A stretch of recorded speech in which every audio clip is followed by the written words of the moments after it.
ভাৰতবৰ্ষৰ প্ৰথম নোবেল বঁটা লাভ কৰা ব্যক্তিজন কোন? এই প্ৰশ্নটোৰ বাবে ইয়াত 4টা অপশ্যন দিয়া আছে। ইয়াৰ শুদ্ধ উত্তৰটো হ'ব অপশ্যন বি, ৰবীন্দ্ৰনাথ ঠাকুৰ। এতিয়া নেক্সট কুৱেশ্যনটো হৈছে ৰবীন্দ্ৰনাথ ঠাকুৰে কোনটো বিষয়ত নোবেল বঁটা লাভ কৰিছিল?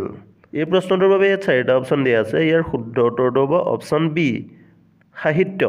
এতিয়া নেক্সট কুৱেশ্যনটো হৈছে ৰবীন্দ্ৰনাথ ঠাকুৰে কিমান চনত নোবেল বঁটা লাভ কৰিছিল?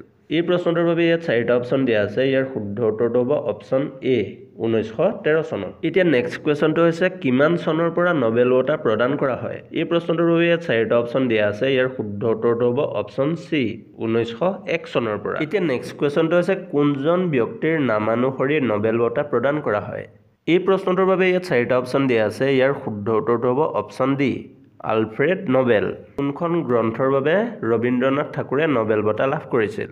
এই প্ৰশ্নটোৰ বাবে ইয়াত 4টা অপশ্যন দিয়া আছে। ইয়াৰ শুদ্ধ উত্তৰটো হ'ব অপশ্যন বি, গীতাঞ্জলি।